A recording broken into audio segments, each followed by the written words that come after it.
Serba Tahu. Selamat datang di acara Serba Tahu. Tahu, kamu tahu nggak? Kembali lagi dengan saya Mevita yang akan menemani malam minggu Anda dari jam 7 hingga jam 9 malam. Nah pemirsa, sebelum kita beralih ke pembicaraan pada hari ini, saya punya pertanyaan lebih dahulu nih untuk pemirsa sekalian. Pemirsa biasanya saat mengonsumsi makanan, pemirsa memperhatikan porsi makanan tersebut tidak? Atau bahkan makanan-makanan yang dikonsumsi biasanya merupakan makanan saja? Tahu tidak pemirsa, kalau pola gizi yang seimbang itu penting loh untuk tubuh kita agar kesehatan tubuh kita itu tetap terjaga. Nah, maka dari itu pada kesempatan kali ini kita semua kedatangan tamu yaitu seorang ahli gizi. Mari kita sambut dan beri tepuk tangan.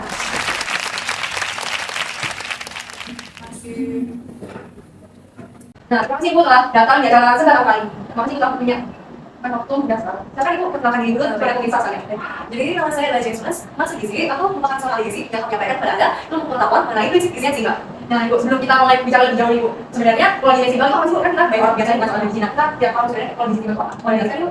Nah, jadi pola gizi, maksud saya gizi yang seimbang adalah kondisi di mana mengacu pada seseorang apakah gizi yang didapatkan sudah terpenuhi atau belum. Nah, jadi terdapat empat hal utama dalam menjaga gizi yang seimbang. Nah, tersebut kita tuh harus sadar akan apa yang kita konsumsi. Nah, siapa akan kita lakukan perkembangan kita akan mendapatkan kita yaitu pertama di sekolah kecil untuk kesehatan lebih baik. Nah, ini baru saya pernah dengar Ibu, empat pilar ya Bu ya? Apakah salah satunya dengan kita mengatur makanan yang kita konsumsi dalam sehari-hari Ibu, pola makan gizi kita gitu? Tepat sekali. Ya. Namun lebih konkret ada. Selain itu dalam menjaga makanan kita dengan gizi yang dikonsumsi agar sesuai.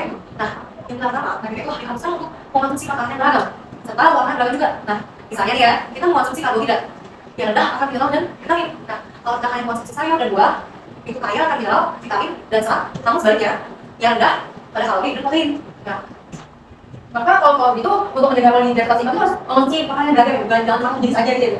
Nah, kalau misalnya saya biasanya atau pemirsa sekalian biasanya kita mesti masak mie instan. Benar. Nah, kalau itu namanya mie instan dulu. oke. Nah, mie instan itu kan kaya akan kalori. Nah, jadi kita samain sayur yang akan menjadi sebagai seratnya agar dia seimbang, yaitu balance antara vitamin, mineral, karbohidrat, dan serat. Biasanya yang kita biasa tuh kayak mie instan nggak baik itu orang konsumsi dari salah jadi ini makanan baru ya Bu. Coba tahu nih. Nah, sebenarnya itu kita jangan cuma makan mie instan sampai buah hingga direbus. Nah, mie instan itu kan banyak kalori. Nah, berarti kalorinya banyak dong. Ya. Nah, jadi sebenarnya boleh, tapi kita harus sesuaiin. Jangan cuma makan banyak numpuk dan hanya makan pizza doang. Nah, jadi boleh, tapi kita nggak boleh makan pizza terus. Nah, tinggal seimbangin saja. Berarti kita boleh, tapi kita harus seimbang mana ya, jangan cuma makan itu imbang terus karbohidrat, tapi kita harus seimbang dengan yang lainnya juga ya. Dan kamu karbohidrat doang, nggak bagus soalnya. Oke Bu. Selanjutnya untuk pilar kedua. Nah, saat kita menjaga gizi yang seimbang, nah kita tuh juga harus rutin untuk beraktivitas fisik. Nah, salah satunya kita berolahraga. Nah, olahraga itu melancarkan keluar dan masuknya zat gizi dalam tubuh kita. Apalagi yang utama yaitu sistem energi utama dalam tubuh kita. Nah, hal ini dengan aktivitas sistem olahraga juga akan melancarkan sistem metabolisme tubuh kita. Nah, untuk dianjurkan kita berolahraga 3 kali seminggu dalam durasi 30 menit prosesnya. Olahraga itu olahraga yang lainnya Bu. Ya harus yang berat kan kayak angkat beban, harus zumba mungkin, olahraga ringan ya nggak apa-apa kayak jogging, jalan kecil mungkin. Ya benar, itu boleh semua. Nah, balik lagi disesuaikan sama kemampuan kita. Jadi kita sampai Bu. Ini pesan untuk pemirsa sekalian yang mungkin jarang olahraga 3 kali seminggu loh, misal apalagi satu kali sesinya berarti 30 menit ya minimal. Itu sih olahraga. Saya rajin, saya tiap hari itu yoga. Karena yang menurut saya itu olahraga yang paling itu ya yoga. Karena bisa jadi relax, santai, stretching gitu. Lalu saya lanjut untuk kelas 3. Nah, untuk kelas 3 nih pemirsa, kita saksikan setelah pesan-pesan berikut. Anda bosan di rumah, maka dari itu peliharalah Ichi yang akan membuat Anda memiliki pekerjaan setiap saat. Selamat datang pemirsa dalam acara Serba Tahu. Nah, kali ini kita kedatangan Ibu jadi satu masalah ahli gizi dan kita membahas mengenai pola yang pertama dalam pola gizi seimbang. Nah, tadi sudah dijelaskan bahwa pola yang pertama yaitu apa tadi Bu? Yang konsumsi dari ragam makanan. Oke, lalu yang keduanya itu makan aktivitas penting. Nah, kalau kita akan jelaskan untuk pilar 3 dan keempatnya. Silakan. Nah, jadi pilar 3 ini kita menerapkan pola hidup yang bersih dan sehat. Nah, tentunya kebersihan juga utama ya, jaga tubuh kita. Nah, contohnya adalah cuci tangan. Nah, menjaga hal itu dan tentunya dari berbagai KPI yang menyerang diri kita.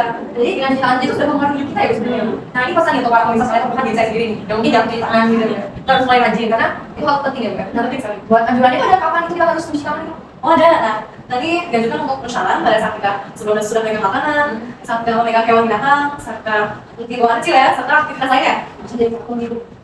Kenapa? Karena itu saya sering cuci tangan juga habis pegang banget. Ya, misalnya kalau misalnya hukum itu cuma bilas ya. Kalau misalnya kering snack gitu, banyak ya lapis tangan. Waduh, ini komunitas juga. Saya juga. Nah, berarti nggak baik ya Bu ya? Gak banyak biasa persyaratan ya, Bu. Iya. Nah, untuk caranya, ini saya pernah lihat di waktu saya sekarang ini kan Bu. Saya ada posternya nih tentang poster cuci tangan bener tuh gimana. Nah, itu gimana Bu? Nah, jadi persyaratan yang benar ya. Nah, kita pertama-tama arahkan dulu sabun tangan kita, kita gosok-gosok, lalu mulai gosok tangan kita selasa jarinya, baru mulai gosok selasa pada dalam tangan kita, cara gantian, lalu pegang tangan kita, dibilang ya, ya, lalu digosok dalam tangan kita, lalu sudah kita mulai gosok ibu jari kita, satu tangan. Nah, baru yang terakhir kita pada jari-jarinya kita gosok sama tangan. Jadi kalau gantian, iya, kayak gitu cara bersihkan mereka sama kayak gitu. Ini ada cara ya deh. Banyak dulu. Biasanya kita kan bilang harus mana kayak. Ini air tuh berarti kurang bersih ya baunya. Ini bau lebih bersih ya. Nah, kalau perawatan apa itu? Untuk pilihan terakhir berhubungan sih dengan kelas sebelumnya, yaitu menjaga badan ideal. Jadi kalau kita terjadi simpanan gizi tubuh kita, maka tubuh kita sebenarnya akan normal sesuai dengan IMT. IMT apa tuh? Biasanya pernah dengar deh. Indeks massa tubuh. Jadi IMT itu adalah indeks massa tubuh total ya. Nah, caranya itu kita berat badan dibagikan dengan tinggi berat badan dalam meter dibulatkan. Nah, lalu hasilnya nanti kita sesuaikan dengan tabel IMT. Baru nanti akan normal atau kurus atau obesitas atau berlebih hasilnya akan sesuai dengan tabel IMT. Dikatakan tubuh kamu di sisi mana seperti apa? Oke, berarti yang perlu tahu itu cuma yang juga tadi yang berat badan dibagi sama tinggi badan tapi dalam meter dibulatkan gitu. Bukan hasilnya gitu. Enggak, hasilnya disesuaikan. Oke, mau coba sekarang boleh? Udah ada kalkulator nih yang jadi kasih. Oh, depan. Ya berarti kan tadi berat badan dibagi dengan tinggi badan yang dibulatkan. Oke. Ini karena nggak ada perangkat, jadi kita masukkan dulu tinggi saya itu 1,54 gitu. 1,54 dikali 1,54 lagi. Berarti hasilnya itu 2,3716. 2,3716. Nah, setelah itu dibagi berat badan saya dibagi sendiri ya. Berarti 49 berat saya lalu dibagi dengan 2,3716 ya. Lalu untuk hasilnya oke, berarti hasilnya itu 20,66 sekian lah ya. Berarti ya dapat didapatkan 20,7. Nah, jika dibandingkan dengan yang B, maka dalam itu saya masuknya ke normal. Wah, misalnya dengan menghitung dan membandingkan. Oke. jadi setidaknya kita tahu lah terjadi simpanan gizi dalam tubuh itu. Iya, oke. Tadi udah 4 pilihan ya, Bu ya. Nah, Ibu ada pesan ya buat orang-orang, buat pemirsa maupun yang memang mungkin yang setelah nonton video ini, setelah nonton acara ini maksudnya ya. Nah, mereka melakukan motivasi untuk mengubah pola gizi hidup mereka sehingga menjadi yang lebih baik untuk sehat lagi. Pesan saya sih semangat ya untuk orang tersebut karena tentunya dengan orang tersebut perlu daya juang menurut kita.